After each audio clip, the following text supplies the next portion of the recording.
The Addiction Podcast, Point of No Return, sponsored by Narconon Ojai. Hello, and welcome to the Addiction Podcast, Point of No Return. My name is Joni Siegel, and I will be your host for today. Today's episode is number 142, and today we are interviewing Marianne Skolek Perez. In 2002, her daughter Jill died at the age of 29 after being prescribed OxyContin for back pain.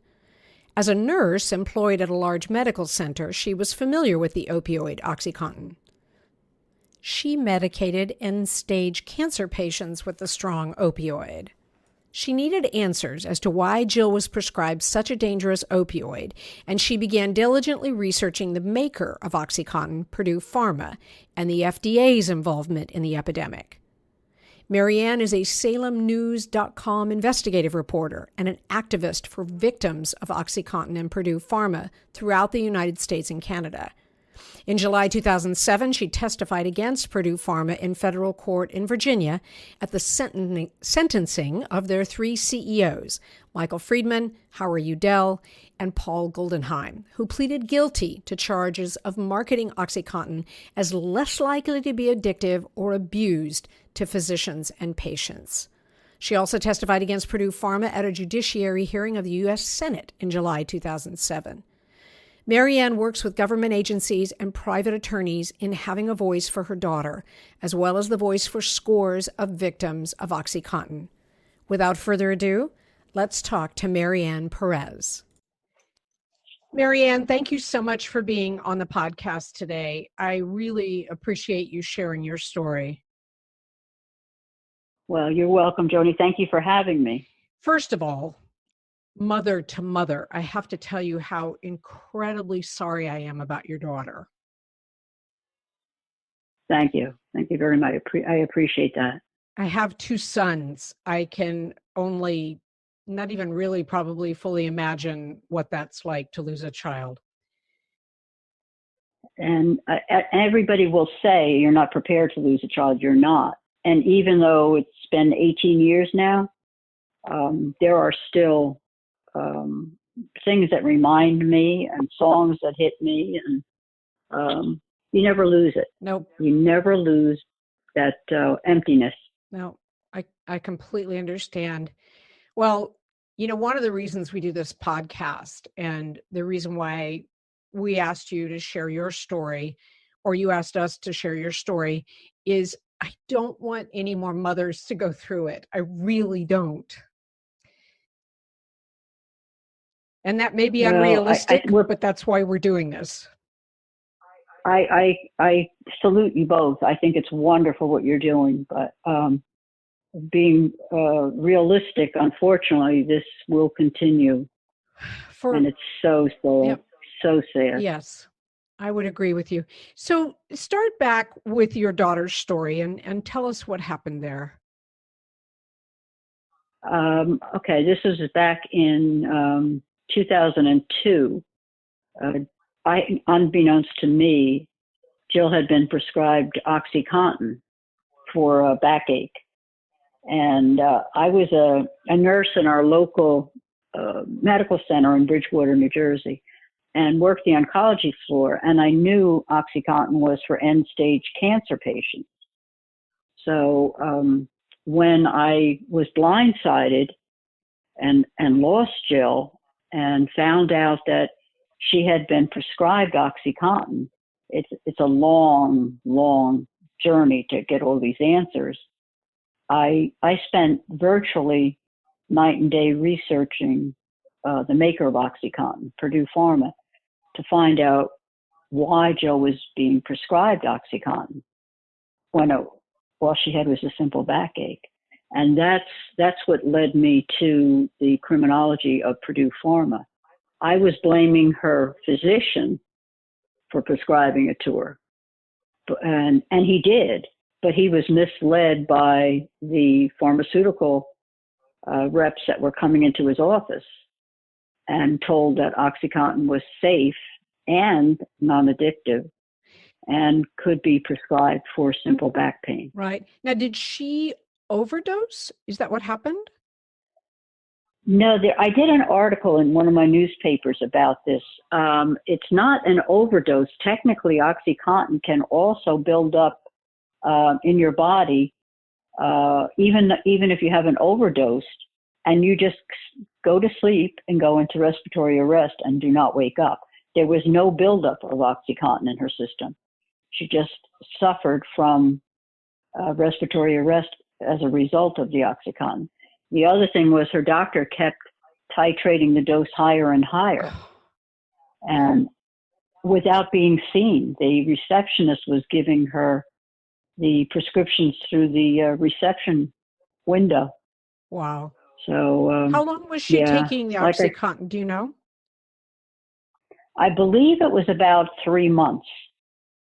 So, but like I said, I had no idea she was taking it. I think she just thought it was, I have a backache. I went to the doctor. He gave me this miracle drug. And, you know, mom doesn't need to know everything.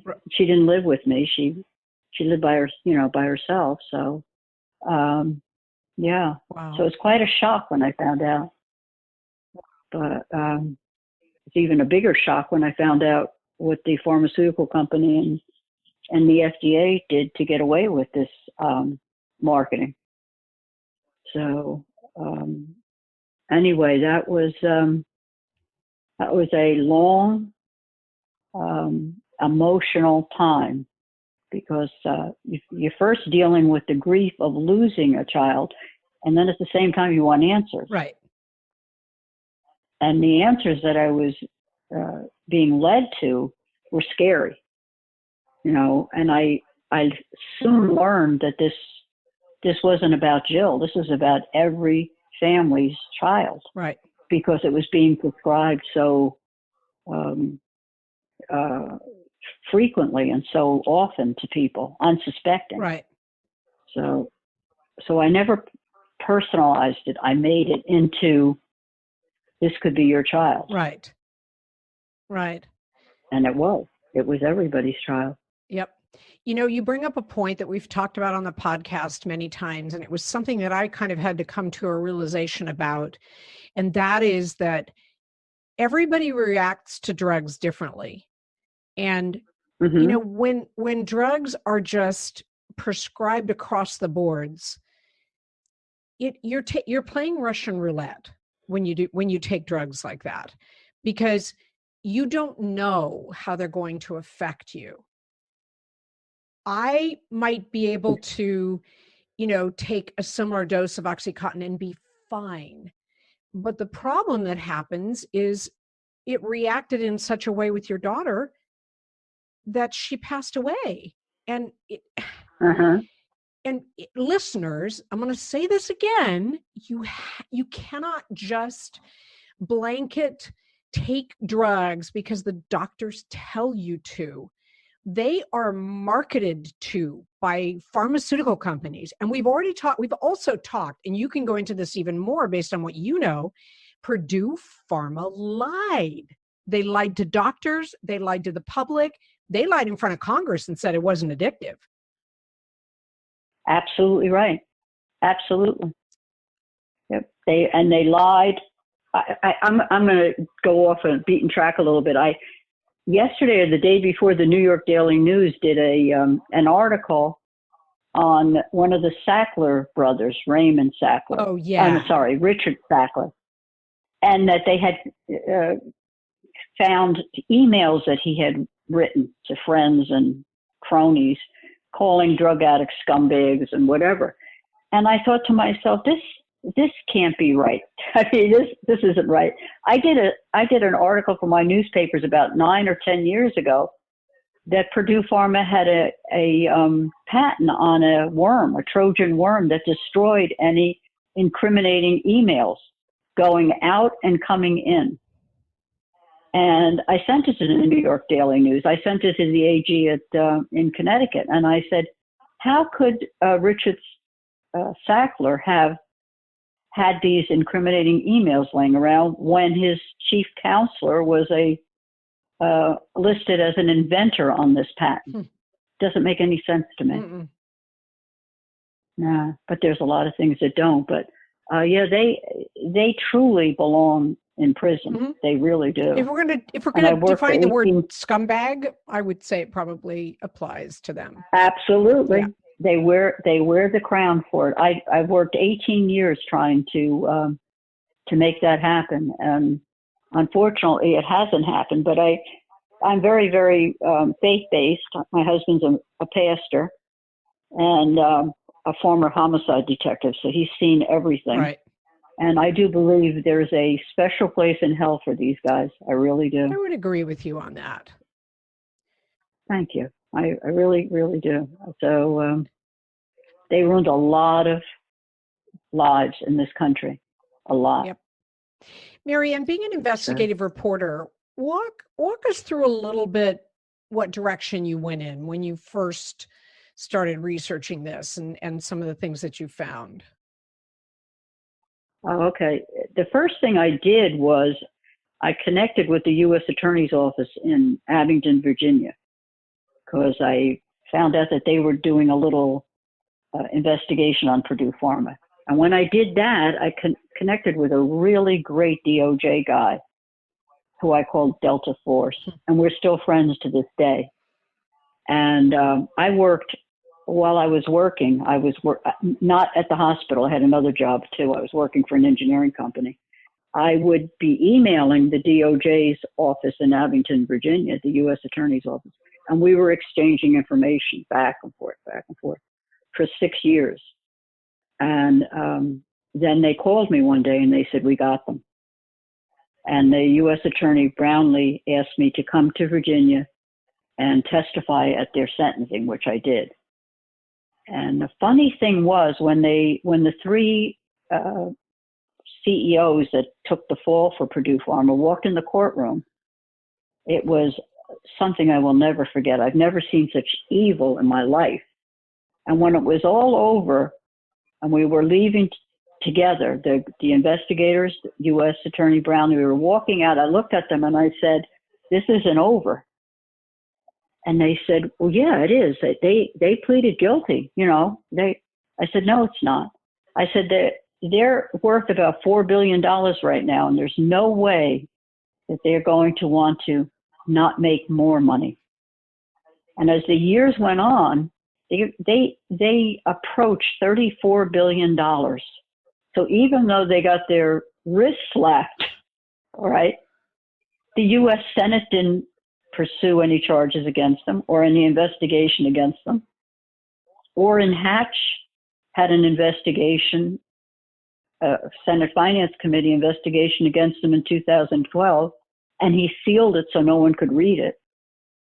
So they have skated free from any criminal prosecution.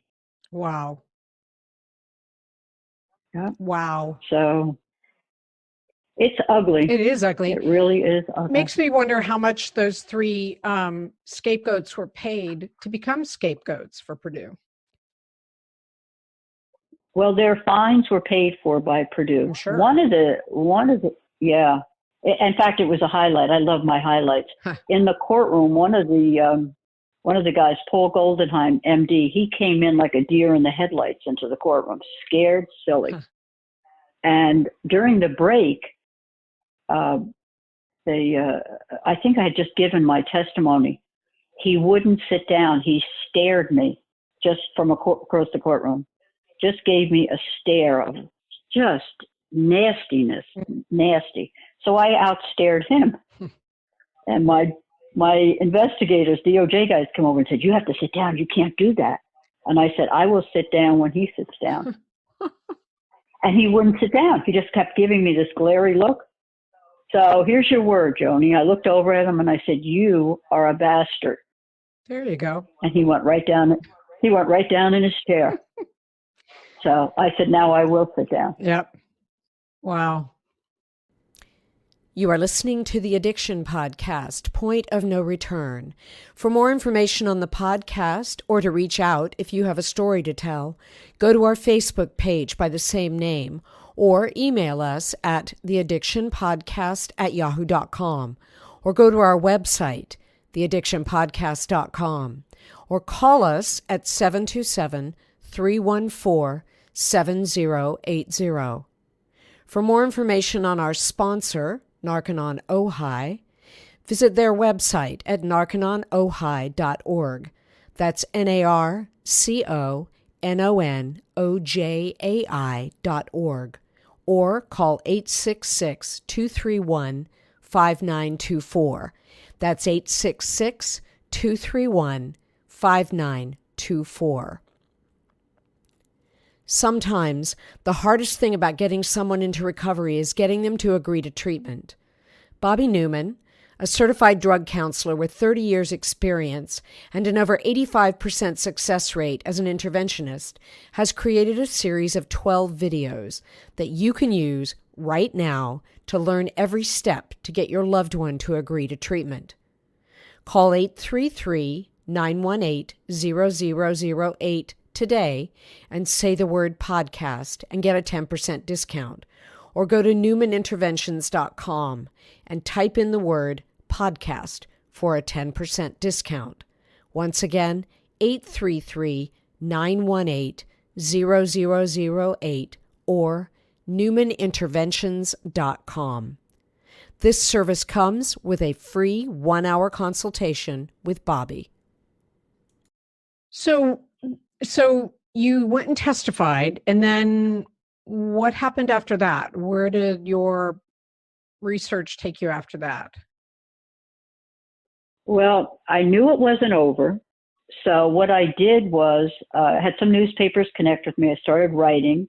I started looking at news stories that were going on, these pain societies and pain foundations that were lobbying groups that were being set up. And then I had a U.S. attorney out in Kansas get in touch with me. And she was prosecuting a doctor who overprescribed specifically OxyContin and killed 66 patients. Oh my gosh. And I wrote a series for 8 weeks on this doctor and his nurse wife, each week on what transpired in that courtroom. And the verdict was guilty. He got sentenced to 30 years in federal prison, which means no probation. Mm-hmm. And she got 33 years because she was doing other things in the office. But the PS to this, and the nice thing was, 10 years later, the U.S. attorney that prosecuted the case got in touch with me. And she and her husband were going to be in Charleston, South Carolina. Could they come visit us? And they came here for 2 days and stayed with us. And when she got out of the car, she gave me a big hug and she said, "You were the wind beneath my wings." Wow. And that was powerful. Yeah. That was really powerful. When was that? So the trial itself, I believe, was 2010. Okay. Their visit to me was last year. Wow. So all those years later, she connected with me. "Can we come and visit you?" Yeah. That's awesome. So I've had some, I've met some remarkable people in this. Remarkable. So tell me about some. You want me to hit you with the FDA? Sure. I call the FDA the guilty parties in this. This is a manufactured epidemic. They allowed Purdue Pharma to get away with what they did. So way back when I was starting out, I realized that the FDA was sending warning letters to Purdue Pharma.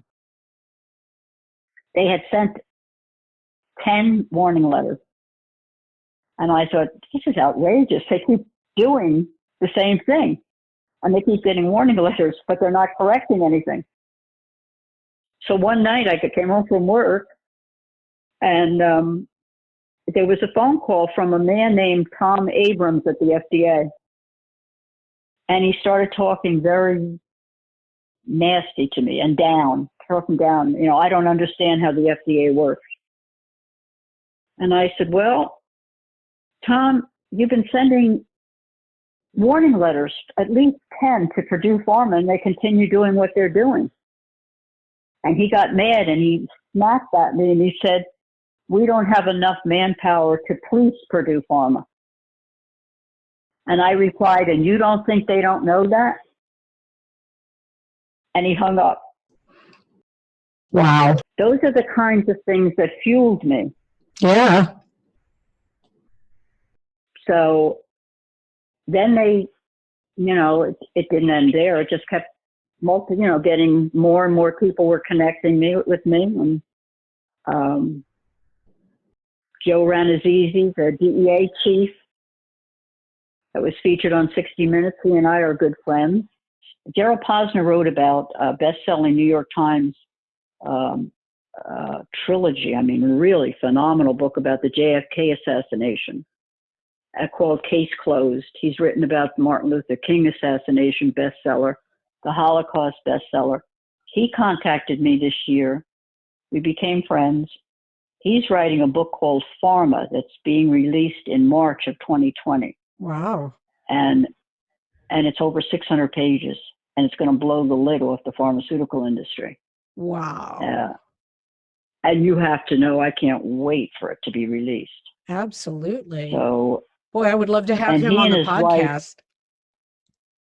Yeah, you should. Well, right now, I'll give you connections to him, but right now he's kind of finalizing everything with his publisher. Okay. But I will let him know about you and Steve. Yep.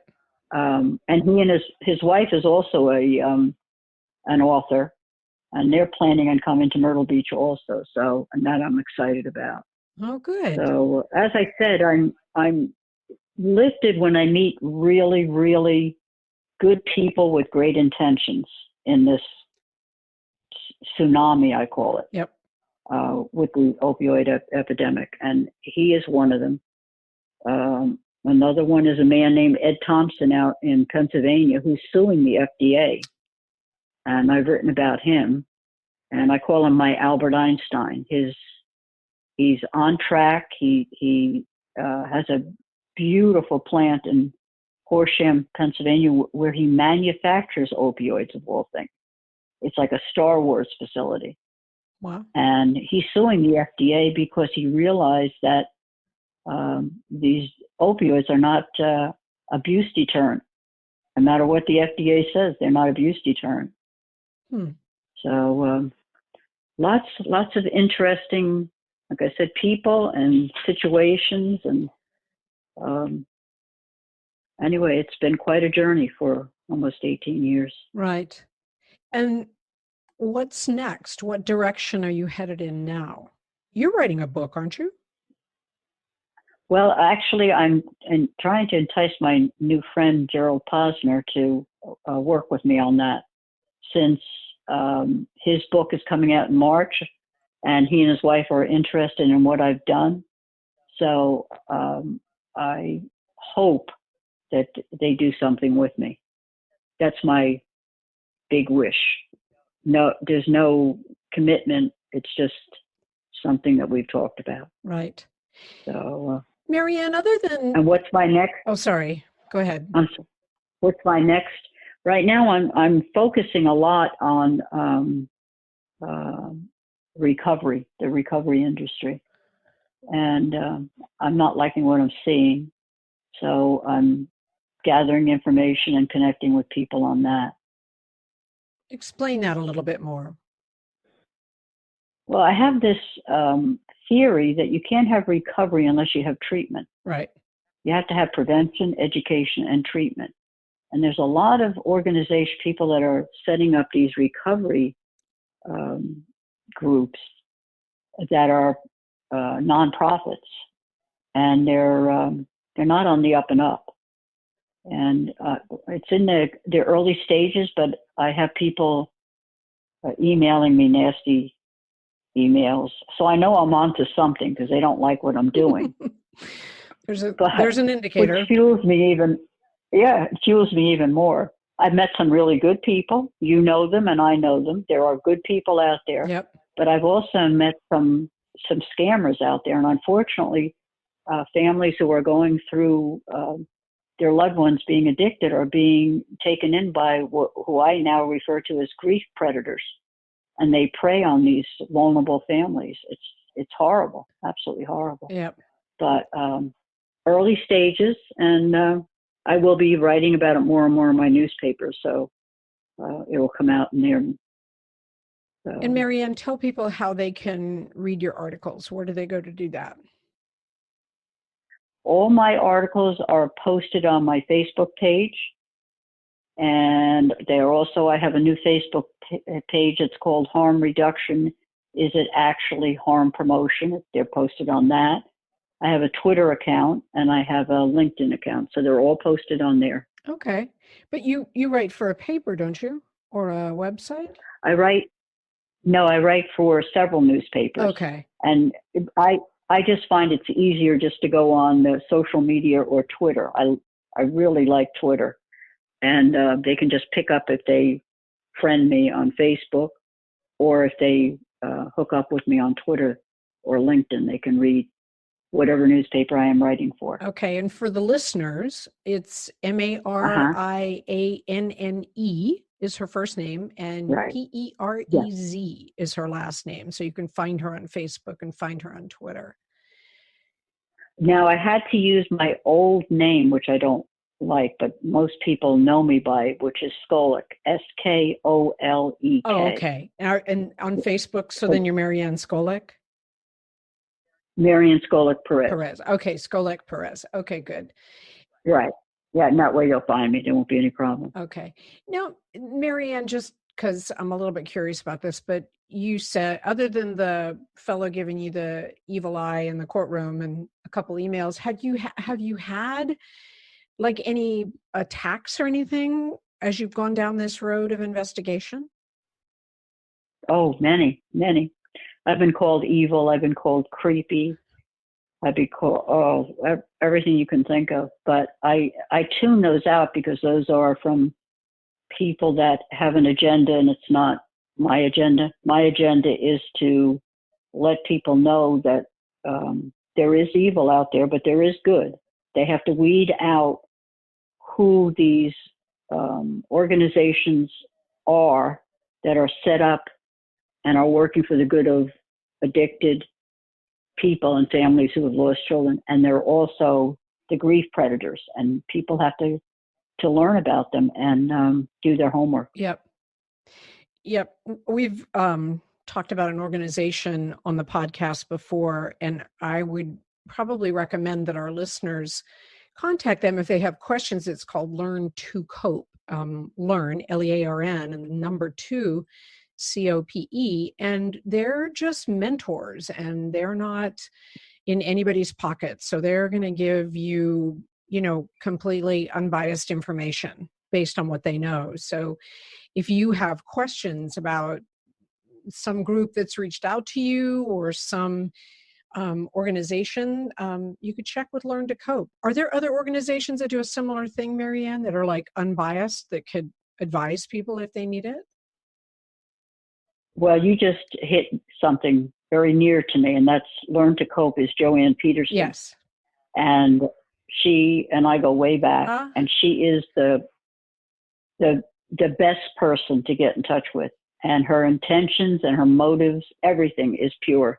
She's out there to help. In fact, I spoke at one of her meetings, and I went to Boston. Yep. And spoke there. And I think the world of her. And she was on the podcast because the young man who was my co-host, Jason, his parents actually moved him down the road to treatment and recovery by, first of all, connecting up with Learn to Cope. And so when they talked about that organization, I actually had Janet on the podcast. So that's Joanne. I'm sorry, Joanne. And so I know that based on talking with her, that's an organization that they're not paid by anybody. So they're not going to have any type of agenda. And so once again, listeners, if someone's reached out to you and you're not sure whether or not they're legitimate, you can find Joanne and others there at learntocope.org, I believe it is. And they can help you.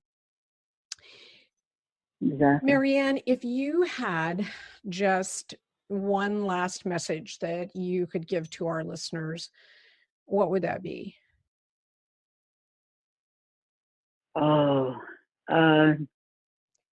Never give up hope. especially if you have a loved one who's addicted. Never give up hope. But be very, very careful who you follow as a Pied Piper in this horrible epidemic. There are a lot of, like I said, people and organizations out there that are not looking at the interest of your loved ones. So do your homework. The internet is a great source of information, and follow reviews. Follow what people are saying about them, and don't get sucked into quicksand. It's the only thing I can say. I think that's a great message, and I think it's applicable to many of our listeners. Marianne, thank you once again for being on the podcast today. There's my dog chiming in the background. I hear. And notice mine were quiet.